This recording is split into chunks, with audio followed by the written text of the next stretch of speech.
नमस्कार माऊली हो. आपली संस्कृती या आध्यात्मिक प्रवासाच्या 7व्या भागामध्ये तुमचं मनापासून स्वागत आहे. माऊली हो, अधिक मास म्हणजेच पुरुषोत्तम मास हा असा पवित्र काळ मानला जातो ज्यात केलेली पूजा, जप, व्रत आणि विशेषतः दान हे सामान्य माणसांपेक्षा अनेक पटींनी अधिक पुण्य देतं. पण तुम्हाला कधी प्रश्न पडला आहे का, अधिक मासात दान केल्याने नेमकं किती पुण्य मिळतं? कोणतं दान सर्वश्रेष्ठ मानलं जातं? गरीब माणसाने काय दान करावं? चुकीचं दान केल्यास पाप लागू शकतं का? आणि भगवान विष्णूंनी स्वतः दानाबद्दल काय सांगितलं आहे? आजच्या या विशेष भागात आपण जाणून घेणार आहोत अधिक मासातील दानाचं रहस्य. गरुड पुराण, पद्मपुराण आणि स्कंद पुराणात सांगितलेलं महत्त्व आणि काही अशा सत्य घटना जे ऐकून तुम्हालाही आश्चर्य वाटेल. म्हणून व्हिडिओ शेवटपर्यंत नक्की पहा, कारण शेवटी मी सांगणार आहे अधिक मासात केवळ 1 रुपयाचं दान केलं तरी किती पुण्य मिळू शकतं. आता आपण पाहूयात अधिक मास इतका पवित्र का आहे. माऊली हो, हिंदू पंचांगानुसार साधारण 3 वर्षांनी एकदा अधिक मास येतो. यालाच पुरुषोत्तम मास म्हणतात. पुराणानुसार सर्व महिन्यांनी त्याग अपमान केला होता, कारण त्याचं कोणतंही स्थान नव्हतं. तेव्हा हा महिना भगवान विष्णूंकडे गेला आणि रडत म्हणाला, प्रभू, मला कोणी मान देत नाही. तेव्हा भगवान विष्णूंनी त्याला आपल्या नावाने गौरवलं आणि म्हणाले, आजपासून तू पुरुषोत्तम मास म्हणून ओळखला जाशील. आणि तेव्हापासून या महिन्यात केलेलं प्रत्येक सत्कर्म हजारो पटींनी वाढून फळ देतं असं मानलं जातं. दानाचं महत्त्व काय? माऊली हो, दान म्हणजे फक्त पैसा देणं नाही.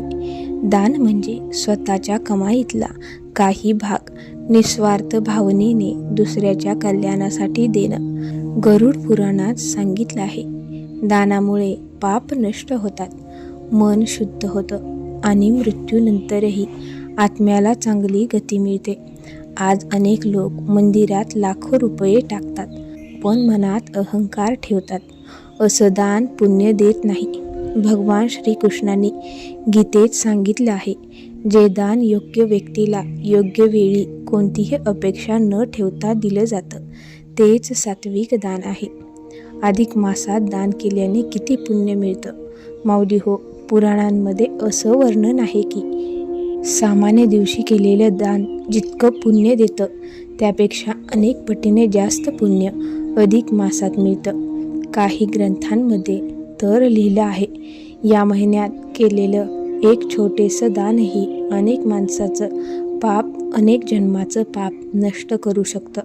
कल्पना करा, एखादा गरीब माणूस ज्याच्याकडे फक्त 1 भाकरी आहे आणि त्यातील अर्धी भाकरी तो भुकेल्याला देतो, तर त्या दानाचं पुण्य मोठ्या यज्ञाइतकं मानलं जातं. कारण देव पैशाची किंमत पाहत नाही, तो भावना पाहतो. कोणती दानं सर्वश्रेष्ठ मानली जातात? एक म्हणजे अन्नदान. माऊली हो, सर्वात मोठं दान म्हणजे अन्नदान. भुकेल्या माणसाला अन्न देणं म्हणजे प्रत्यक्ष नारायणाला भोजन देणं. पुराणांमध्ये लिहिलं आहे, अन्नदानासारखं दुसरं कोणतंही दान नाही. अधिक मासात गरिबांना, गायीला, साधूंना किंवा गरजूंना अन्न दिल्यास प्रचंड पुण्य मिळतं. दुसरं म्हणजे वस्त्रदान. जुनं पण स्वच्छ वस्त्र गरजू व्यक्तीला दिलं तरीही पुण्य मिळतं. आज अनेक लोक कपाटात कपडे साठवून ठेवतात, पण एखादा गरीब माणूस थंडीने कुडकुडत असतो. जर अधिक मासात तुम्ही एखाद्याला ऊब दिलीत तर देव नक्की प्रसन्न होतो. तिसरं म्हणजे गोदान. हिंदू धर्मात गोदान अत्यंत पवित्र मानलं जातं. पूर्वी राजे महाराजे गायी दान करत असत, कारण ते मोक्षदायी मानलं जायचं. आजच्या काळात प्रत्येकाला गोदान शक्य नसतं, पण गोशाळेत मदत करणं, गायीला चारा देणं हेही पुण्यकारक मानलं जातं. चौथं म्हणजे जलदान. उन्हाळ्यात तहानलेल्या माणसाला पाणी देणं हे अत्यंत मोठं पुण्य आहे. अधिक मासात पानपोळी लावणं किंवा पक्ष्यांसाठी पाणी ठेवणं हेही महान दान आहे.